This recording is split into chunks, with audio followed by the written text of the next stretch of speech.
मेरा नाम प्रत्युष है। मेरी उम्र आज 21 साल की है, लेकिन मुझे 3 साल की उम्र से ही अजीब से डरावने सपने आते हैं।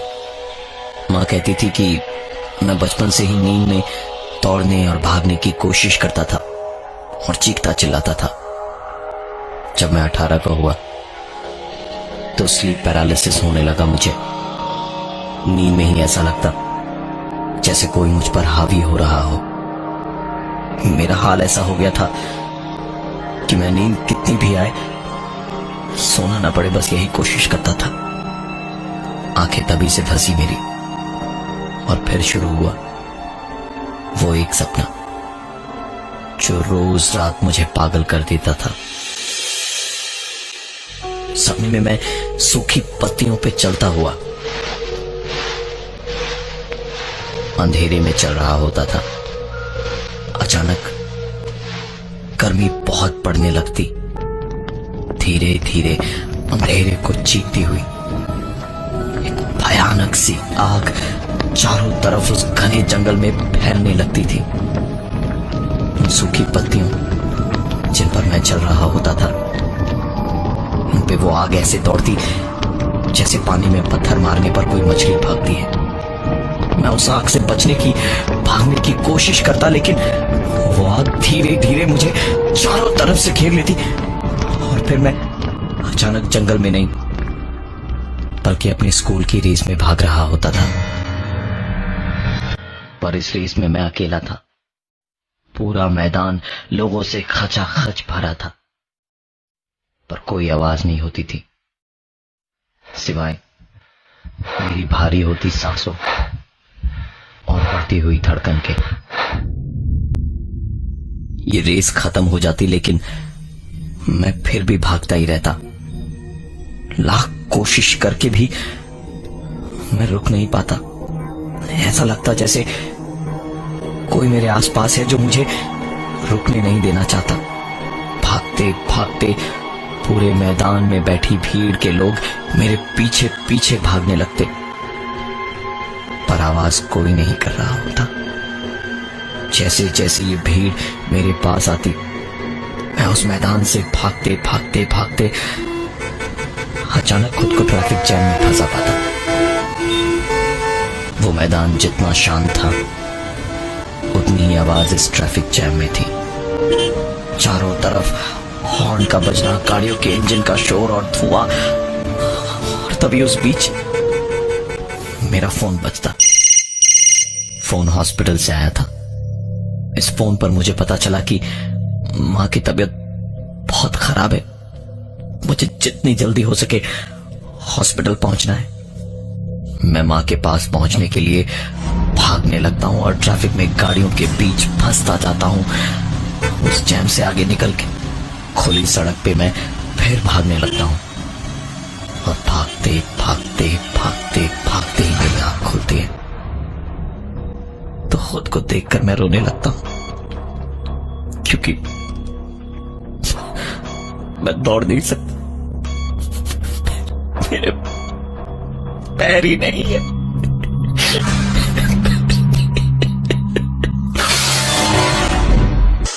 स्कूल में जब था तब मैंने एथलेटिक्स में पार्टिसिपेट किया था।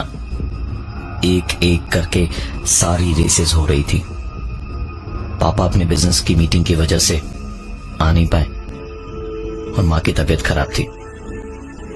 मेरी रेस का वक्त हुआ तो चुपचाप अपनी जगह से उठकर चला गया और गो का शॉट होते ही मैं तीर की तरह भागा।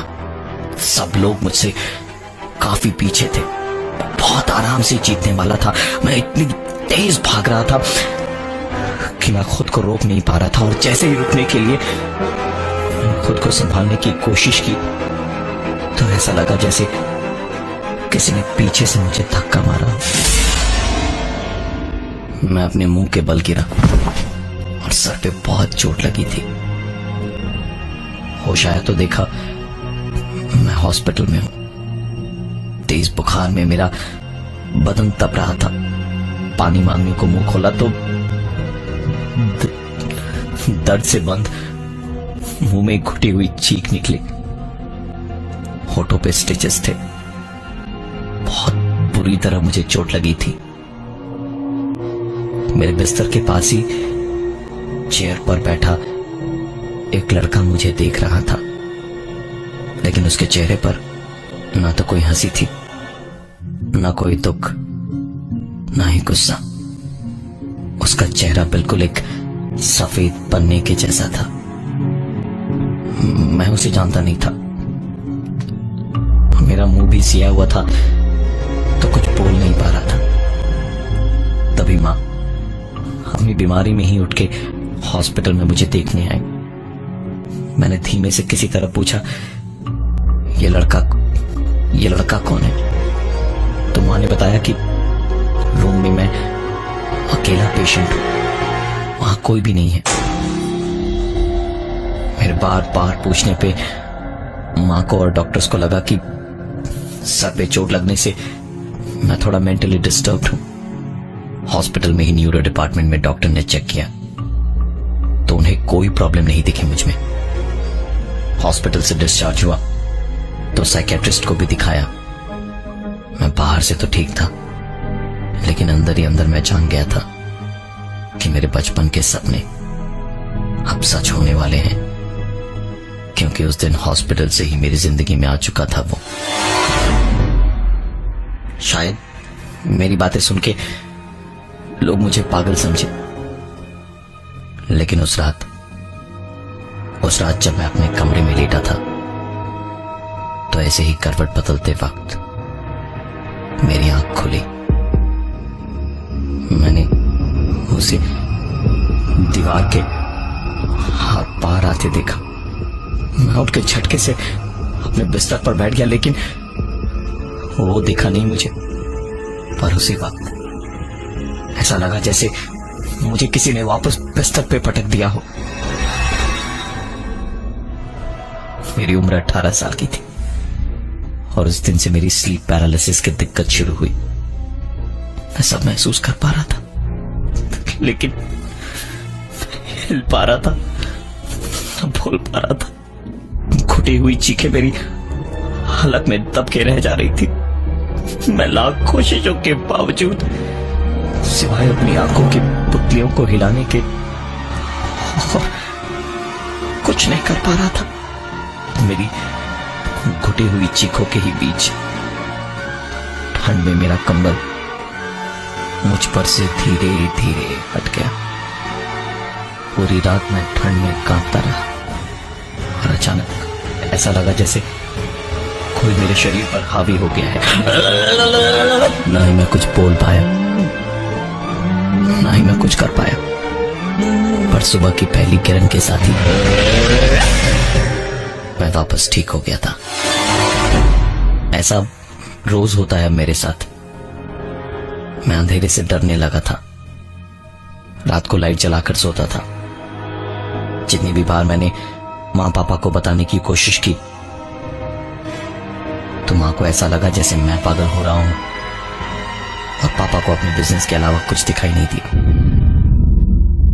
एक रात मैं एग्जाम से पहले पढ़ते पढ़ते अपने बिस्तर पे बैठा बैठा ही सो गया।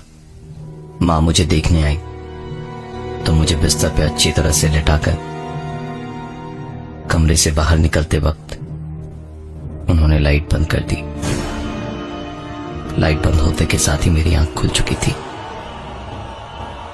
दरवाजा मेरी आंखों के सामने धीरे धीरे बंद होते होते अचानक से रुक गया था।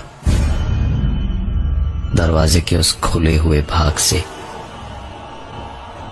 दो आंखें मुझे साफ दिखाई दे रही थी। ये आंखें जानी पहचानी थी। मैं हर रात ये बर्दाश्त नहीं कर सकता था। मैं उठकर तुरंत पीछे वाले दरवाजे से बाहर की ओर भागा और भागते भागते पुराने पार्क वाले मोड़ पे चला गया। मैं जानता था कि सिगरेट पीना मौत को खुद बुलाने जैसा है, लेकिन छुप छुप के सिगरेट पीने की आदत पड़ चुकी थी मुझे। मैंने सिगरेट पी के पीछे फेंक दी और लैंप पोस्ट के सहारे खड़ा गहरी सांसें लेके रोता जा रहा था कि ये क्यों हो रहा है मेरे साथ। कि तभी अचानक पीछे से जलने की बू आई। पलट के देखा तो पुराने पार्क के पत्तों और कचरे के ढेर में आग लगी थी। साथ ही सूखे पौधों और पत्तों में आग लग चुकी थी। इस वक्त ये आग तेजी से मेरी तरफ बढ़ती जा रही थी और मैं भाग रहा था। भागते भागते मुझे समझ आ चुका था कि मुझे क्या करना है। मैं वापस उसी पीछे के दरवाजे से अंदर घुसा और कमरे की लाइट ऑफ करके चुपचाप लेट गया। उसके बाद वही हुआ जो हर रात मेरे साथ होता।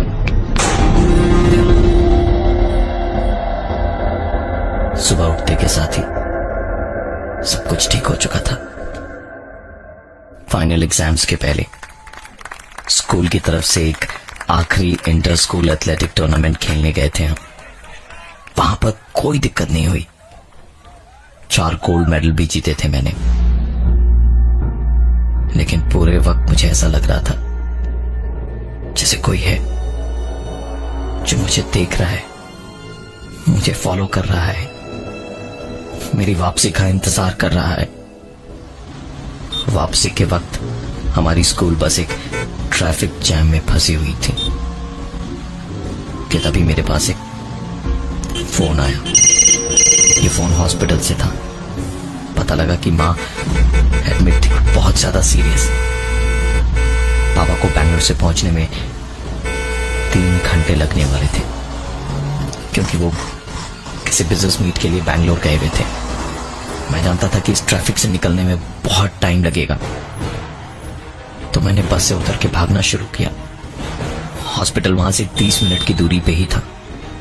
मोड़ पे पहुंचते पहुंचते ही सिग्नल खुल गया और गुजरते ट्रैफिक में एक गाड़ी ने मुझे टक्कर मारी। मैं बीच सड़क पे गिर पड़ा।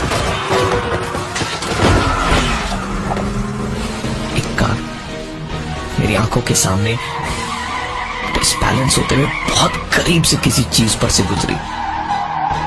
दर्द तो बहुत हुआ, लेकिन मैं बेहोश हो चुका था।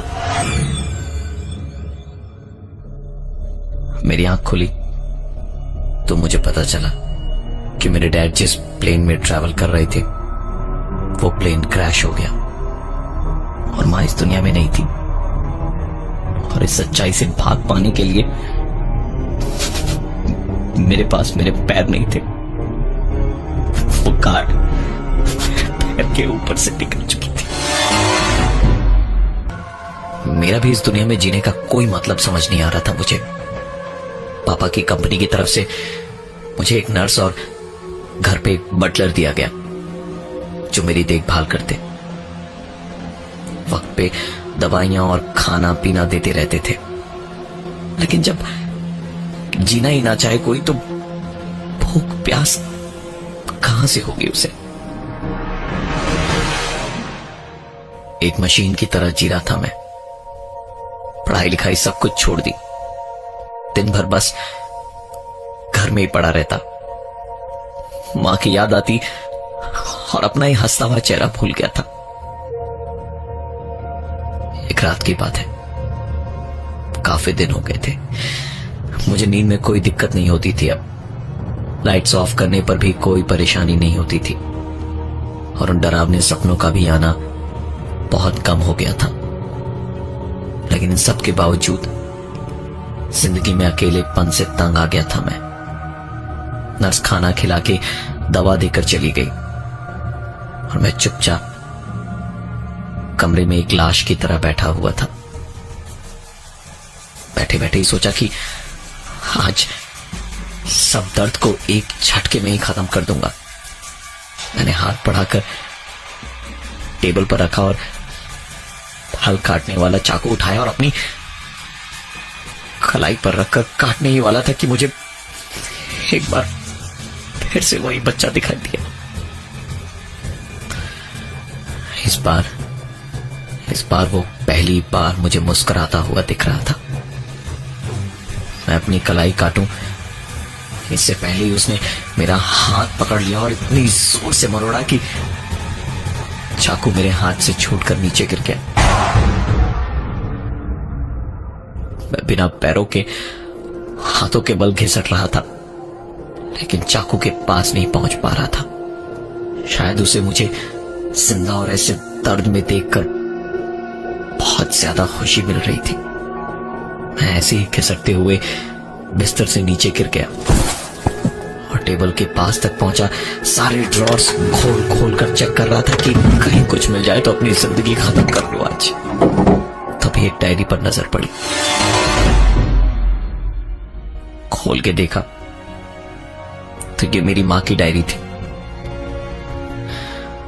मेरी मां ने मुझे कभी नहीं बताया था,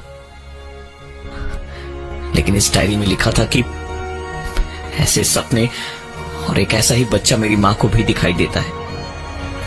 उस डायरी से तस्वीर नीचे गिरी जिसमें मेरे पापा उसी लड़के और एक औरत के साथ में थे।